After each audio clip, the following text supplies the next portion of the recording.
talented. Have you ever wondered what is going through the mind of an artist as they are sculpting? This week, we sit down with local artist and sculptor Nic Corry. Well, thank you so much for coming, Nic. I'm so excited to have you here on my podcast. Thank you for having me. I feel very honored to be here. Well, you are very talented. Thank you. Okay, so we're just going to go ahead and get started. How long have you been sculpting? About 20 years. Wow. Started when I was 9. So if you do the math, I'm 29. And it's about 20 years. Wow. Yep. That's amazing. What sparked your interest in sculpting or art in general? With art, my family's always been big into art, through growing up. My mom was an art teacher. My grandma, my mom's side, she was an artist. She was a great watercolorist. And so we always were just little artists and did crafty things. Of course, I had some Play-Doh growing up, but I've never been a big fan of Play-Doh. The material, not the person. So my brothers one day were playing with clay on the kitchen table, and I have 2 older brothers. I'm the youngest. So I was the younger, annoying brother that always wanted to do what my other brothers were doing. So I went in and I just, as far as I can remember, it was forever ago, but I just picked up some clay and I never put it down since. And I just played with it and played with it and played with it. And I got so used to having it, I just took it with me everywhere and sculpted with it. And pretty soon in, junior high school, I started to get a bit more professional and a bit more detailed and actually start sculpting things instead of makeshift toys. Mm-hmm. So, yeah, just about that long. So you talked about you use clay. What kind of clay do you use, or do you prefer to use? I use an oil-based clay. The technical term is JMAC firm. I also use a few other types of clay. There's Roma plastilina, which is a gray clay. And surprisingly, all of these clays smell different. But they're all oil-based clays and the ones that I use mostly. And that means that they don't dry out. And the warmer they get, the softer they get. Now, some are just earth minerals and oil, which when you heat up, it kind of crumbles and turns into like a lava rocks. Mm-hmm. Some other stuff is more of a wax-based, and that is you heat that up and it almost liquefies. Oh, wow. And that becomes a lot softer. So the kind I mainly use for professional grade is JMAC firm. It comes in 3 different hardnesses, soft, medium, and firm. Soft is a little bit harder to handle, but it's okay. But I like the firm. It makes me be able to put more detail into it. So I usually just soften that up in the microwave for a bit and then get a little bit more detailed with the harder stuff. So it allows for that to work a bit better. So now that we know what kind of clay to use, do you use any other mediums to sculpt? I've done some metal sculpture with welding.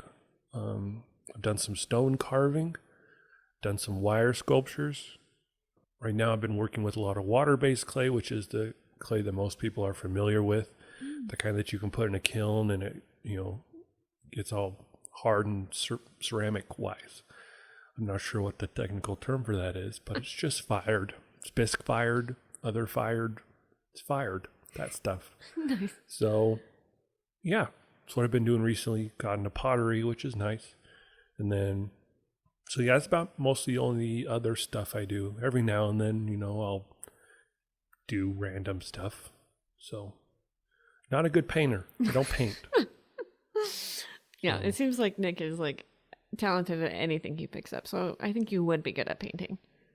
You haven't seen my last painting. You would see it and be like, that is terrible. Lies. Do you only use clay in your sculptures or do you use other mediums? With the clay, there is an armature inside of it, which is mostly made of wire. And that is the kind of like skeletal structure. It helps hold the clay up.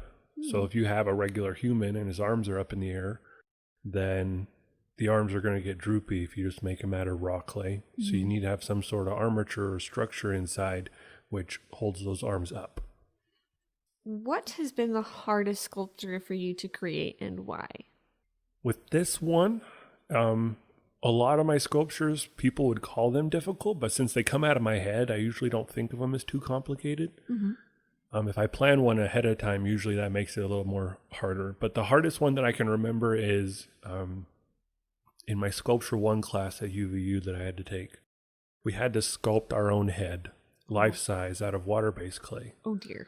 And I'm not as comfortable with that clay as I am with oil-based, and it had to be life size, and I have a big head. So that incorporated with that. And I think all I had was a mirror. And now I know that I needed a profile picture and a front picture and some calipers and measurements and everything. But back then I had no idea what I was, well, I knew what I was doing, but not that skilled at it. So that was really hard to get it to look like me. And I still have it, and it doesn't look like me that much. For one, I had hair back then. And two, it's just different. Dang, that's amazing. I can't imagine trying to sculpt anything, let alone a life-size replica of my own head. Yeah, it's hard. I can imagine. So, what has been your favorite sculpture that you have created? I like a lot of my sculptures. Usually I don't sculpt it if I don't like it. But my favorite one that I've done most recently is, I call it prodigious, which is basically another word for like large or gigantic. And it's a whale. It's in the form of like a sperm whale, and it was really old looking, like with barnacles on it, and it had some like scarring and a little like stuff here and there that just made it look aged. And on its back was like a tree. It had a tree growing on its back and kind of like an island. And then there were some like pirate ships crashed into it. Oh, wow. And it was really cool. And it was about 2 feet long. Oh, wow. And it was blue because the clay was blue. That's why it was blue. But I really loved the way it came out. And it's probably my favorite one that I've sculpted most recently. So, wow. Yeah. And when did you sculpt that? Like just barely, or has it been a while? That was about a year ago. I've recycled it already. And when I recycle it, because the clay I use is oil-based, so it doesn't harden. So what you usually do is you make a mold of the sculpture, and then you recycle the clay into another sculpture. So that whale actually became a dragon later on. So that's really cool. It's so you kind of touched on a molding of a sculpture. Talk us through the process of sculpting a sculpture to someone holding the sculpture in their hand. Because there's a big process between when you complete it and a consumer has it in their hand. What is that process from the completion to consumers holding the actual sculpture? That's a good question. A lot of people don't know a lot of that stuff. It depends on what you want the final product as. If you want it in a resin, kind of like a plastic, the process is a lot shorter. If you want it in a bronze or some sort of metal, it's actually a little bit longer and more expensive because it is longer. So the process about getting it in resin is you first have the sculpture, and then you mold it with a molding agent, which usually a lot of sculptors use silicone. And you put layers and layers and layers of that on. And that builds up kind of like when you make a candle, if you've ever seen candles being made. And the layers get thicker and thicker. You end up with like a rubber coating all over it. And then you put plaster, kind of like a mother mold or a casing over it. Or you can use fiberglass. It just has to be something hard and strong. And that's what helps hold the mold together when you take it off of the clay. And with that, it's kind of hard to explain a little bit, but you have to divide the sculpture into certain sections so that they're able to come apart. Because like if you mold a bottle, just a regular bottle, if you put one of the seams too far to the left or too far to the right, it's going to grab onto that and not want to come off. So it's the same process with the sculpture, just a lot more complicated. And so with that, you divide it, paint it, put the casing on it. Then you take the casing and the fiber and the latex off. I got fiberglass on my mind. And then you pour the resin into the hollow mold that you just took off. You put the mold back together, pour the resin material in there, let it set, And then you have a plastic replica, and that's what people can usually paint, or they can, have it in one solid color. And you see a lot of the people use that kind of resin material on a lot of YouTube videos. They like have the clear resin that they pour in things. Yeah. So it's similar to that. And then that's pretty much the resin or plastic process if you want that, which is quicker and it's a little cheaper. But a lot of people like bronze, and it's also like permanent. It's going to last like forever. Yeah. And so that process is the same all the way through the mold making and everything, but then you send that mold to a foundry, or if you do it yourself, it's just difficult. And send that to the foundry. They pour wax into it and make kind of a hollow replica of the sculpture out of wax. Mm-hmm. And then they dip that wax into a slurry, a ceramic solution, which is makes a shell over it. Then they heat that shell up, melt all the wax out of it. So you're ending up with a hollow shell, and inside that is where the sculpture releases. And that is where they're going to be pouring the molten bronze into that ceramic slurry, that hardened now shell. So ceramic shell. They pour the bronze in there, then they break the ceramic off of it once the bronze is cooled enough. And they do what we call chasing afterwards, which is where you grind away the seams or grind away any imperfections or fill any air voids that came out. You fill those in with like welding or anything like that. Mm-hmm. And so that's how the bronzing process goes. And they put a patina on it afterwards. And that's what kind of gives it that bronze color. If you actually have just raw bronze, it kind of comes out looking not as appealing. So a lot of people put the patina on, which is kind of like a paint process. It's just not exactly paint because you have to heat it up and stuff. And that's when you get it to look really nice. So a lot of people get it that, and it's a lot heavier. It's durable. It feels more expensive. Mm-hmm. And so, yeah. Wow, that's amazing process that not a lot of people know about. So that's interesting that you have that insight. If someone were, so say in the bronzing process, there's like an imperfection in the bronze, or because it comes out in the bronze and they don't realize it till after that ceramic shell is off, what happens then? Do they just redo the whole process and that sculpture is scrapped, or do they just continue on and fix it otherwise? With any imperfections that come after they pour the bronze in and they end up with the bronze statue, if there's any imperfections, they can fill those in by putting welds into it. So putting some raw bronze into there, or just regular like MIG welding steel that you get out of the welding that they do. Or you can even use some sort of hardenable metal paste or putty. There's a ton of different things you can do, but usually they just weld it because it's more permanent and stronger. And that can fill in any air pockets that showed up. And a lot of the time they'll pour it so it's different pieces, kind of like a puzzle. Then they'll weld those together. And that helps keep any imperfections out as well, because they can always re-pour a small piece instead of the whole entire thing. Yeah, that makes sense. Instead of pouring a giant statue and having all these imperfections, they can just do the different puzzle pieces. And say if a hand turns out scawampus, they can just chuck it and redo it. Yeah, it depends on how long it would take to actually correct it. If it takes less time to re-pour it, then they would do that. If it takes less time to just fix it with a welder or a MIG torch or whatever, then you're good. So time is money in the bronzing world. Understandable. Yeah. I mean, from the processes that you described, it sounds like it can take a while. How long is the process to actually get a statue bronzed? Probably about 3 months. It depends on how busy your foundry is. Wow. Like if they had just that, it would probably be like maybe a month or less, because the process isn't too long, but you have to account that usually your foundry that you use has a lot of other sculptures going through there, a lot of other artists, a lot of other things. So you have to accommodate all of those and realize that your statue doesn't have top priority. And if it did, you have to pay for that top priority. Oh, wow. And that's when you're going to just patience comes into play. And yeah, it's usually a little bit of a lengthy process, but the sculpting takes longer than the bronzing.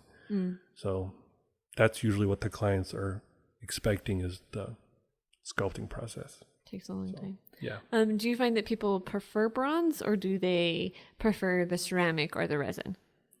It depends on their, budget. a lot of the way. But a lot of people prefer bronze because if they want a memorial, it's going to go outside. And you can't have resin outside because it'll deteriorate, the sun will damage it. Whatever paint job you give it, it's not going to last. And with the bronze, that's going to last, forever. And like we still have bronze statues from, Da Vinci and Michelangelo, all of those people. So it lasts a really long time. And so that is what most people want for their memorials that go outside. What people want in their houses, sometimes they want bronze as well because it's more durable. If anyone ever knocks it over, it's not going to break. And it's a lot heavier. It looks a lot nicer on a nice desk. So mostly people want bronze. But again, if you have it inside and you have it on a desk, you can always paint it to look like bronze. And it's going to be a lot cheaper and it's still going to look just the same. So. What do you prefer? For my stuff personally, I prefer resin because it's just I can do everything myself. So everything goes through me, which I feel is more fair to the client because they only have to deal with me. They can be, all right, this is messed up. It's my bad. It's not the foundry's fault. It's not, it's me. And so I'll be happy to fix it for you. I don't have to, hire anyone else out to do it. It's all in store. So that's how I prefer it, and it's cheaper for me in the process. And usually people are more inclined to buy things if it's a little cheaper. But if people want a bronze, then they get a bronze. So it's just all up to preference. Yeah. Knowing you, and I visited where you used to work, you have a lot of experience. But do you have any funny or upsetting moments that you've experienced while you were sculpting? There's quite a few. You always get upset when you nick a sculpture, you're carrying things around, you bump into it, gets a big nick in it, you have to fix it. Or what's been going on recently is my nieces or nephew start touching my stuff and it's still in its soft form. Oh no. So I go into the basement where I'm working and there's all these holes in the sculpture or someone tried to move a nose. And oh wow. So that's a little bit infuriating, but it's also adorable at the same time. So it's hard to get mad. Right. But one funny thing that happened was I had a sculpture in my car one time. It wasn't anything big, so it wasn't a dramatic loss, but it was just kind of a fun sculpture I was doing. Left it in my car, and, in the desert heat, you get over 90 or 100 degrees. And so with the kind of clay I use, that melts. And I came into my car and this sculpture was pretty much just armature and there was a giant puddle of just molten clay onto the base of this thing. Oh no. And I was just like, oh, forgot I left that in there. So, it didn't make a huge mess in your car, did it? No. Oh, that's good. Yep. One time I left one on top of my car. That left a mess on my car, but it was easier to clean up. Oh no. Did it just melt to the car? Or did you just kind of forget about it and drive off and it just smushed onto the car? No, I didn't drive off. I just left it there because I think I was carrying stuff inside to a building or something. Again, in the desert, stuff can melt pretty quick. So I think it was an hour maybe it was out there. Oh, wow. And it looked kind of like it was a guy in chains pulling up off the ground. So instead, it was a guy that looked like he was just melting. Oh, no. The chains were melting off and there was just a blob. Oh, no. It was a blob, man. Blob, man. Yeah. Oh, dear. I'm so sorry. Yeah, it happens. You have to realize that, a lot of since the clay I use is soft, if it breaks, I just fix it. So there's not a whole lot of reason to get upset because you can always fix it. And I'm not a very angry person anyway, so I don't really get too upset. A lot of it can either be frustrating or if there's a time crunch, that adds a lot of pressure to it.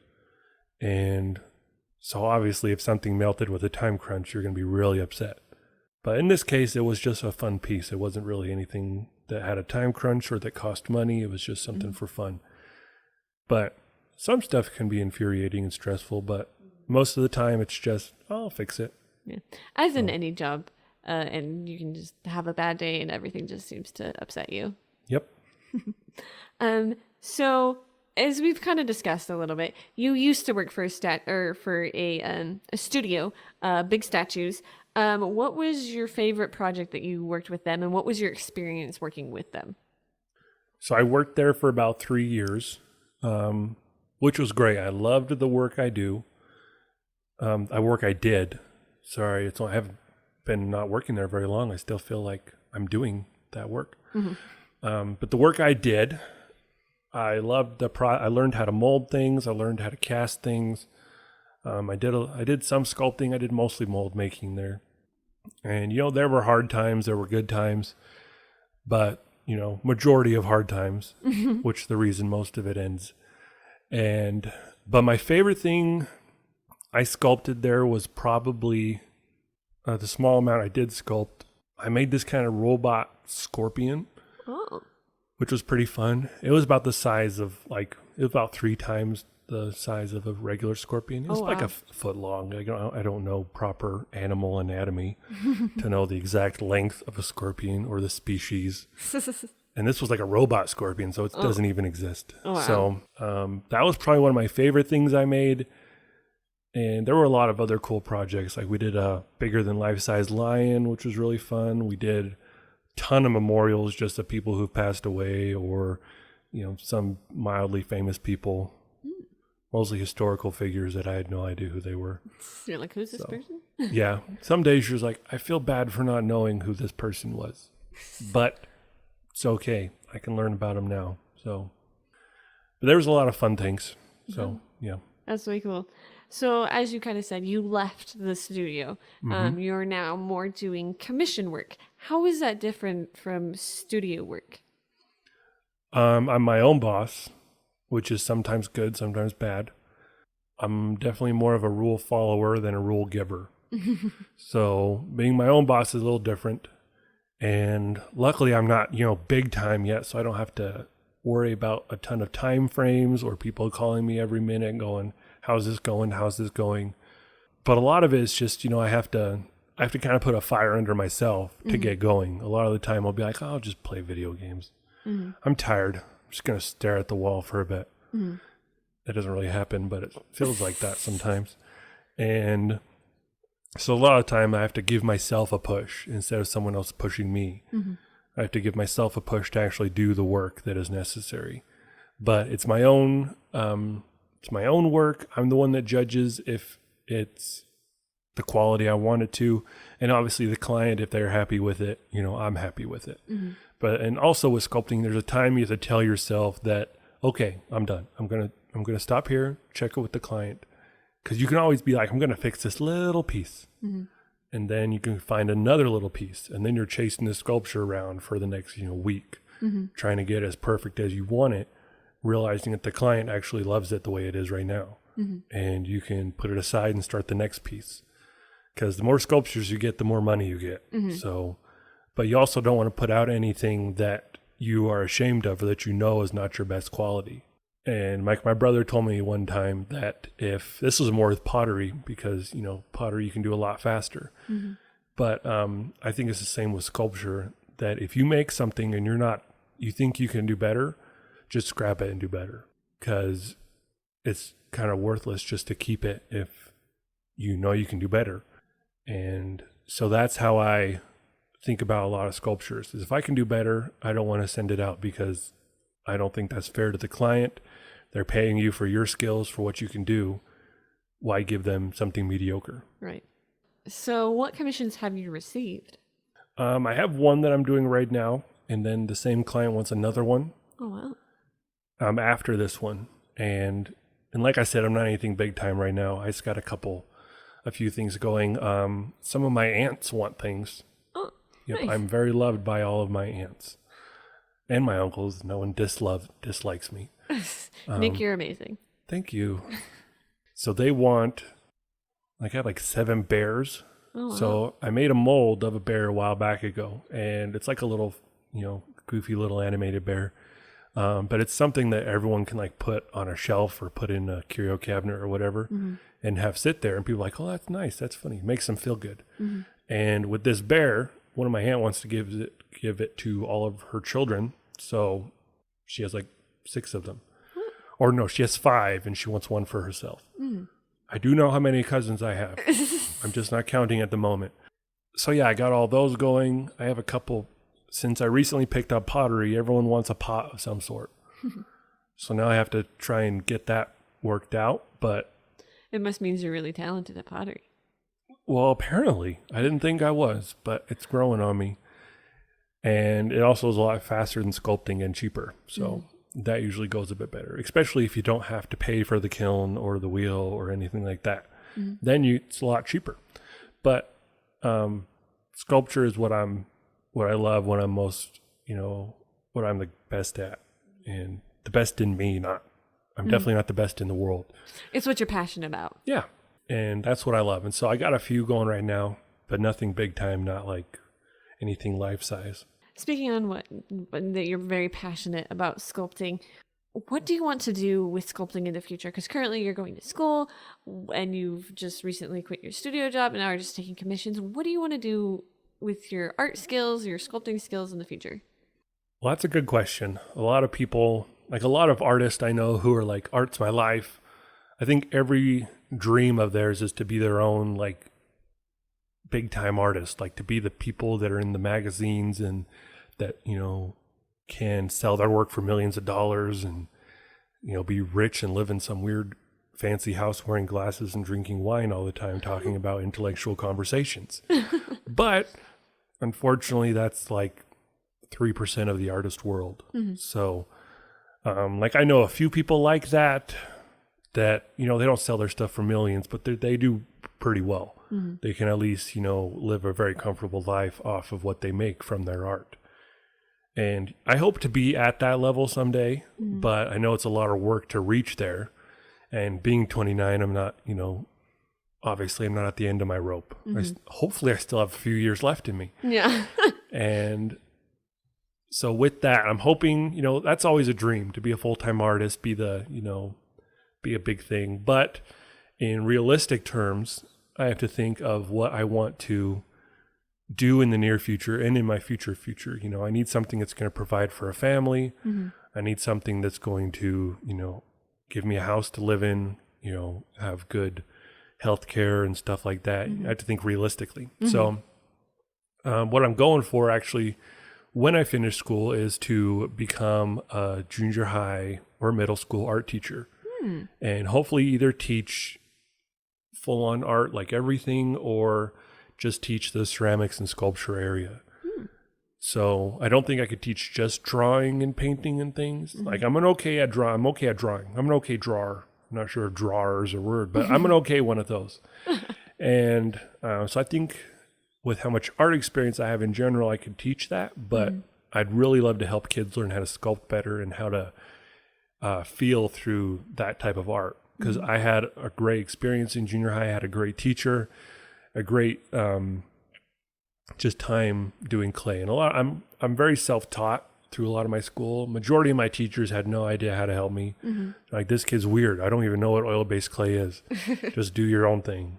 I'll say it looks good. Leave me alone.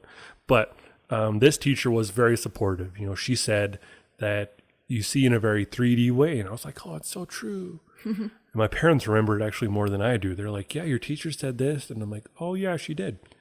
But she was great. She's a great teacher. And I want to help other kids like that. I want to help kids learn that there's a benefit through art into their life. They don't need to be good to actually have art help them. I want people to be able to realize the importance of art and the value of it and how fun it can be. And I think that's the junior high, like the 12 to 14 area or 15, will be a good age group to hit that kind of point with. And I was a substitute a while back ago, and I just loved that age. They loved me, I loved them, and it was great. So I'm really excited to get started on that. And then also I'll be able to sell my work on the side as well. That's what's nice about being a teacher. You have a lot of freedom. So, and not freedom. It's a half and half thing. Yeah. That's amazing. I'm excited to see what the future holds for you. And I just want to say again, thanks so much for coming on to my podcast. It was great having a conversation with you. And thank you for having a conversation with me. Well, you are welcome. Thank you. On next week's episode of Talented. Look at the reason of why you want to be a doctor. There are people, or I guess pre-meds, that I've come across throughout my time at UVU. There are those that have like good, pure intentions. Like, they know why they want to be a doctor. They want to help people. They have genuine reasons, and they really do care about others. We sit down with Dan Blumel, a good friend of mine who's studying to be a doctor. We discuss what it truly takes to get into med school. Until then, stay talented.